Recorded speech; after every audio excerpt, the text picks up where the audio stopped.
Hello everyone, अस्सलाम वालेकुम। Welcome back to our channel.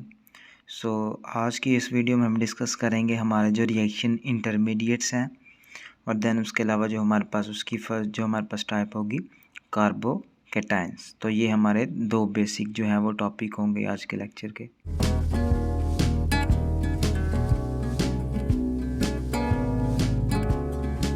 तो हमारी जो बेसिकली अब हम बात करेंगे रिएक्शन इंटरमीडिएट्स की।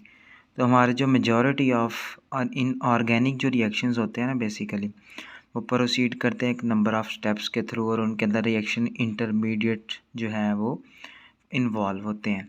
बहुत केसेस में ये जो इंटरमीडिएट होता है ये बहुत ज़्यादा रिएक्टिव होती हैं, जिसकी वजह से हम इन्हें रिएक्टिव इंटरमीडिएट्स भी कहते हैं।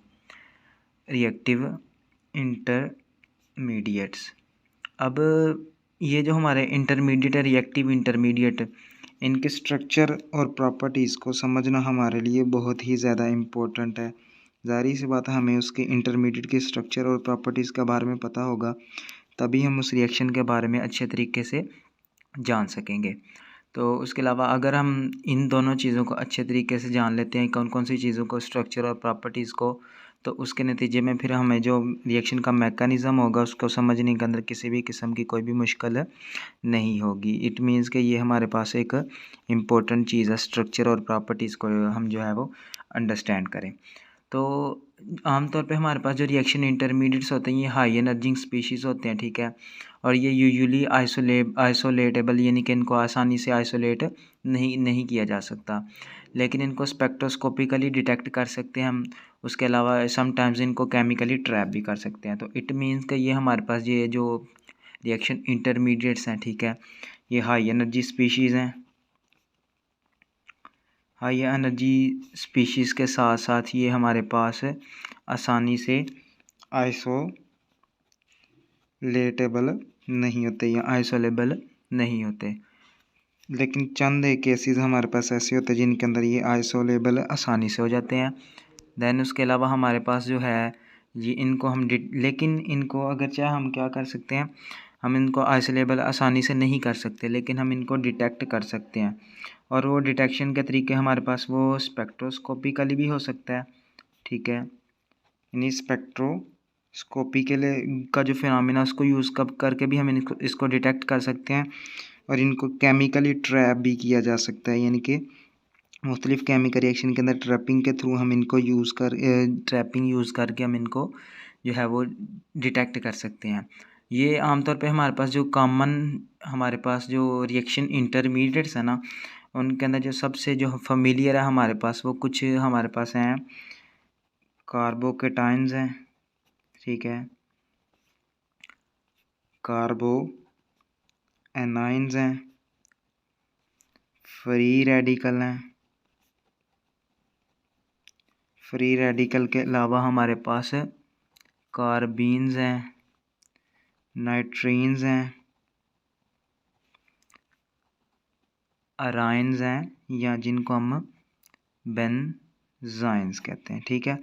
तो ये हमारे पास जो है वो कॉमन जो है वो टाइप है किसकी, रिएक्शन इंटरमीडिएट की, जो हमें क्या देते हैं। इनको अगर हम समझ लेंगे, इनकी स्ट्रक्चर और प्रॉपर्टीज़ को समझ लेंगे, तो हमें उस रिएक्शन के मैकेनिज़्म के समझने के अंदर मुश्किल नहीं होगी।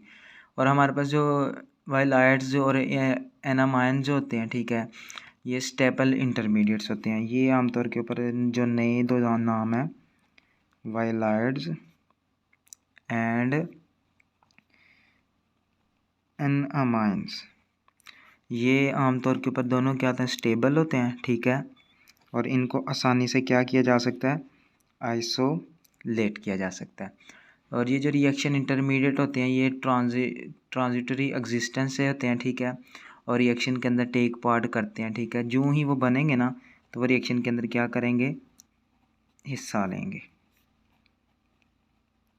जो ही ये हमें बने, इन्होंने रिएक्शन के अंदर क्या लेना है, हिस्सा लेना है। और ये हमारे पास अगर हमें क्लियर अंडरस्टैंडिंग करनी है कि रिएक्टिंग मैकेनिज़्म की, रिएक्शन मैकेनिज़्म की, और थारो हमें नॉलेज चाहिए उस चीज़ का, तो जो हमें रिएक्शन इंटरमीडिएट है ना, ठीक है, उसके बारे में हमें समझना जो है वो सबसे इम्पोर्टेंट चीज़ है। यानी कि उसको समझे बगैर हम एक रिएक्शन के मैकेनिज़्म को नहीं समझ सकते। तो चलें, सबसे पहले हम बात करते हैं कैटायंस की। कार्बोकैटायंस के अंदर हमारे पास नाम से ही ज़ाहिर है, यानी कि कार्बोकैटायन ये हमारे पास है cation of carbon, cation of carbon. तो कैटायन तो हम क्लास 9 से ही बल्कि अच्छे तरीके से पढ़ के आगे आए हुए हैं कि हमारे पास एक ऐसी न्यूट्रल स्पीशी होती है, ठीक है। अगर तो वो इलेक्ट्रॉन लूज़ करती है तो वो पॉजिटिव आयन बनाएगी जिसको हम कैटायन कहेंगे। अगर वो इलेक्ट्रॉन गेन करेगी तो वो नेगेटिव आयन बनाएगी जिसको हम एनायन कहेंगे। तो यहाँ कार्बोकैटायन की बात हो रही है तो इट मीन्स कि वो जो पॉजिटिव चार्ज होगा वो किसके ऊपर होगा, कार्बन के ऊपर होगा। यानी कि जो इलेक्ट्रॉन लूज़ किया वो किसने लूज़ किया हुआ है, कार्बन ने लूज़ किया हुआ, ठीक है। The carbocation is the cation of carbon in which the positively charged carbon has only 6 electron. यानी कि हमारे पास जो पॉजिटिवली चार्ज कार्बन एटम होगा और उस कार्बन एटम के पास हमारे पास 6 इलेक्ट्रॉन होंगे, ठीक है।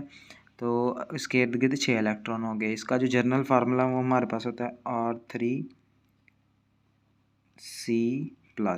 ठीक है। और ये हमारे पास इसके ऊपर जो फॉर्मल चार्ज होता है वो +1 होता है। R3 यानी कि 3 हमारे पास ग्रुप अटैच है कोई भी साथ, एक प्लस है, ठीक है, और उसके साथ हमारे पास +1 का चार्ज है। अब ये डिपेंड करता है हमारे पास जो number of carbon fragment attach है पॉजिटिव कार्बन की तरफ। तो एक कार्बोकैटायन को हम डिवाइड कर सकते हैं 2 से 3 टाइप्स के अंदर, ठीक है। एक 1 डिग्री हो सकता है, एक 2 डिग्री हो सकता है और एक 3 डिग्री हो सकता है।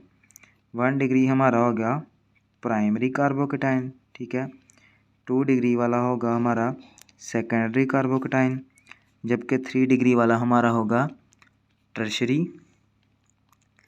कार्बोकैटायन, ठीक है। तो 1 बाय 1 अगर हम उनके स्ट्रक्चर को डिस्कस करते हैं तो वो हमारे लिए एज इट इज़ कोई मुश्किल की बात नहीं है। तो चलें उसको डिस्कस कर लेते हैं। तो अगर हमारे पास हमारी सिंपल यानी कि एक ही कार्बन है जो साथ अटैच है डायरेक्ट, प्राइमरी का कॉन्सेप्ट हमारे लिए अब मुश्किल नहीं होना चाहिए, तो उसको समझने के अंदर मशीन यानी कि कार्बन जो है वो डायरेक्ट एक कार्बन से अटैच हो। तो ये हमारा आ गया 1 डिग्री के अंदर। 2 डिग्री के अंदर हमारा क्या आएगा कि ऐसा कार्बन हमारे पास होगा जो डायरेक्टली जो है वो 2 कार्बन के साथ अटैच होगा, ठीक है, CH2CH3। तो ये 2 डिग्री वाला आएगा। जबकि 3 डिग्री के अंदर हमारा क्या होगा कि 3 कार्बन जो हैं वो डायरेक्ट उस कार्बन के साथ अटैच होंगे। तो एक कार्बोकैटायन का जो दूसरा नाम हमारे पास होता है आमतौर पे हम उसको कार्बोनियम आयन भी कहते हैं और कार्बेनियम आयन भी कहते हैं। यहाँ दूसरा नाम कार्बेनियम आयन, ठीक है। तो डिपेंड्स अपॉन एक जनरल हमारे पास नाम नॉलेज ये है कि जब हमारे पास कार्बन और हैलोजन का बॉन्ड है, इसकी जब फिशन होगी यानी कि ये बॉन्ड टूटेगा तो हमारे पास ऑर्गेनिक मॉलिक्यूल की मदद में, तो हमने पढ़ा था ये चैप्टर नंबर 11 पार्ट 1 हमारे पास चैप्टर नंबर 10 पार्ट 2 केमिस्ट्री के अंदर अल्काइल हैलाइड का चैप्टर था हमारे पास, जिसके अंदर हमने देखा था एक्स हमारा जो था वो मोर इलेक्ट्रोनेगेटिव होता है एज़ कम्पेयर टू कार्बन से, ठीक है।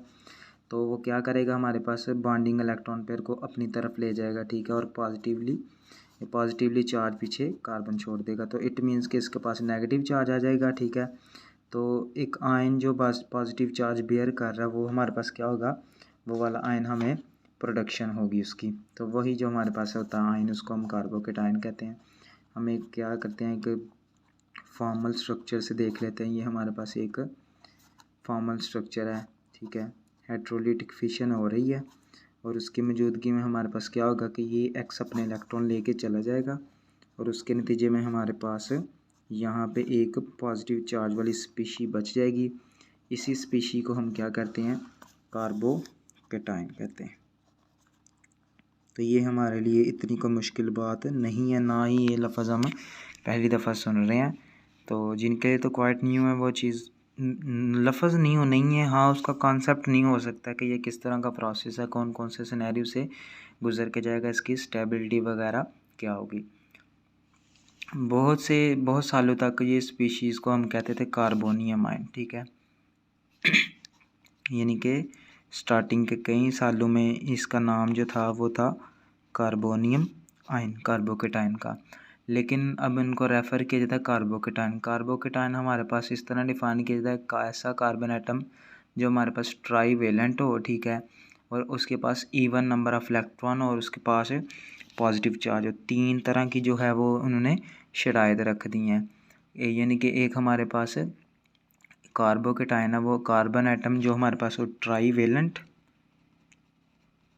ठीक है। ट्राईवेलेंट का मतलब कि 3 बॉन्ड बने हो उसके। देन उसके अलावा हमारे पास इवन नंबर ऑफ इलेक्ट्रॉन, 2 4 6 8 वाला जो इवन होता है। और थर्ड एंड लास्ट नंबर पे हमारे पास इवन नंबर ऑफ इलेक्ट्रॉन के अलावा ये हमारे पास इसके पास पॉजिटिव चार्ज होना चाहिए। तो पहले जो हमारा यूज़ किया जाता था कार्बोनियम आयन, फिर उसको उन्होंने ख़त्म करके कार्बोकेटाइन रखा था। तो जो कार्बन एटम कार्बोकेटाइन के अंदर ये हमारे पास क्या होता है, sp2 हाइब्रिडाइजर होता है। और ये sp2 हाइब्रिडाइज की भी एक कंडीशन है, ठीक है। ये sp2 हाइब्रिडाइज हमारे पास होता है और यूज़ करता है ऑल इट्स 3 हाइब्रिडाइज्ड ऑर्बिटल्स। और ये अपने जो बाकी इसके 3 के 3 ऑर्बिटल हैं ना, उनको यूज़ करके ये हमारे पास क्या करता है, बॉन्ड बनाता है दूसरे एटम्स के साथ। जो रिमेनिंग हमारे पास pz ऑर्बिटल है वो एम्प्टी होता है और वो परपेंडिकुलर होता है प्लेन ऑफ एक्सिस। यानी कि इस तरह हमारे पास pz का जो होगा वो क्या होगा, हमारे पास एम्प्टी होता है और परपेंडिकुलर होता है एक्सिस के साथ, और हमारे पास उन तीनों बॉन्ड्स के प्लेन के साथ। तो देन हम कह सकते हैं कि हमारे पास जो कार्बोकेटाइन है उसको हम इस तरह डिस्क्राइब करेंगे, ये प्लानर हमारे पास क्या होगा, ट्राइगोनल प्लानर होगा, और एंगल जो इसका होगा वो होगा 120 डिग्री, क्योंकि 3 सिरे इसके हैं, ठीक है, 3 एटम्स अटैच है ना इसके साथ। तो चूँकि हमारे पास कार्बोकेटाइन एक अज्यूम करता है एक प्लानर स्ट्रक्चर को, तो इसकी फार्मेशन हमारे पास इनहिबिटेड होगी ऐसे कंपाउंड के अंदर जो हमारे पास परमिट नहीं करते हैं एक प्लानर ज्योमेट्री को। जिस तरह हमारे पास हेड ब्रिज हेड कंपाउंड्स होते हैं ना, ठीक है, ब्रिज हेड कंपाउंड। तो ये हमारे पास कह सकते हैं हमारी एक एक्सेप्शन आई है। अब ये वाले जो हैं इनका कौन सी स्ट्रक्चर आ रही है, ट्राइगोनल प्लानर आ गई है। तो कार्बोकेटाइन हमारे पास इसकी फार्मेशन इनहिबिटेड होगी, रोकी जाएगी कहाँ, ऐसे कंपाउंड जो हमारे पास प्लानर ज्योमेट्री को परमिट नहीं करते बनना। तो वो हमारे पास ब्रिज हेड कंपाउंड्स होते हैं ऐसे जो नहीं करने देते। इस वे के अंदर हमारे पास जो क्या होता है कि कार्बोकेटाइन जो कि स्ट्रक्चरली सिमिलर होता है बोरान ट्राइफ्लोराइड से BF3 के साथ, तो उस तरह का हमारे पास बनता है। तो 3 एटम्स जो होते हैं वो डायरेक्टली अटैच होते हैं इलेक्ट्रोपॉजिटिव कार्बन से, ठीक है, सिंगल प्लेन के अंदर। और ये हमारे पास उसके अलावा जो डिस्ट्रीब्यूशन ऑफ वैलेंस एंगल होती है वो 120 से मिनिमाइज होती है, ठीक है, जो कि बॉन्ड पेयर के रिपल्जन को कार्बोकेटाइन के अंदर हमारे पास क्या कर देती है, रिड्यूस कर देती है, मिनिमाइज कर देती है, जो कि एसेंशियल होती है उसकी स्टेबिलिटी के लिए और उसकी एग्जिस्टेंस के लिए। जिस तरह फॉर एग्जांपल हमारे पास ये हमारा आ गया जी एक कार्बोकेटाइन, ठीक है, मैंने बताया था ये क्या होगा, ट्राइवेलेंट, ये pz ऑर्बिटल है जो एम्प्टी है, ठीक है, ये पॉजिटिव चार्ज है, ये एम्प्टी ऑर्बिटल है, और ये कार्बोकेटाइन है हमारे पास। ये वाला जो है हमारा डॉटेड होगा, जबकि ये वेज फॉर्म के अंदर होगा, ये आगे की तरफ और पीछे की तरफ वाला प्रोसेस होगा। ये हमारे पास स्ट्रक्चर है। तो इनके दरमियान जो बॉन्ड एंगल हमारा होता है ना वो होता है 120 डिग्री का। तो लेकिन जब हम क्या करते हैं प्रोसेस के बोरॉन ट्राइफ्लोराइड वाला प्रोसेस करेंगे तो उसके अंदर इस तरह का यानी कि प्रोसेस होगा, BF3 के अंदर ये वाला प्रोसेस होता है 120 डिग्री का। तो यही हमारा जो है वो एक बेसिक कॉन्सेप्ट है कि किस तरह हमारा कार्बोकेटाइन जो है वो एक प्रोसेस शो करता है, कौन सी ज्योमेट्री शो करता है, प्लानर ज्योमेट्री शो करता है। 120 डिग्री का हमारे पास क्या होता है, एंगल होता है। तो उसके अलावा हमारे पास इसकी जो फार्मेशन है एस इनहिबिटेड हो गया ऐसे कंपाउंड के अंदर जो प्लानर ज्योमेट्री को नहीं अटेन करते, जिस तरह ब्रिज हेड कंपाउंड के अंदर। तो एक कार्बोकेटाइन क्या होगा, हमारे पास BF3 की तरह स्ट्रक्चर सिमिलर होगा, ठीक है, एक्टोपॉजिटिव कार्बन के साथ डायरेक्टली अटैच वाला सीन होगा सिंगल प्लेन के अंदर, ठीक है। सिंगल प्लेन वाला सिस्टम होगा इसके अंदर, जब हमारे पास प्लानर को अंदर वो क्या कर रहा है, इनहिबिट कर रहा है, तो ये वाला जो है वो प्रोसेस वो क्या करेगा, शो करेगा।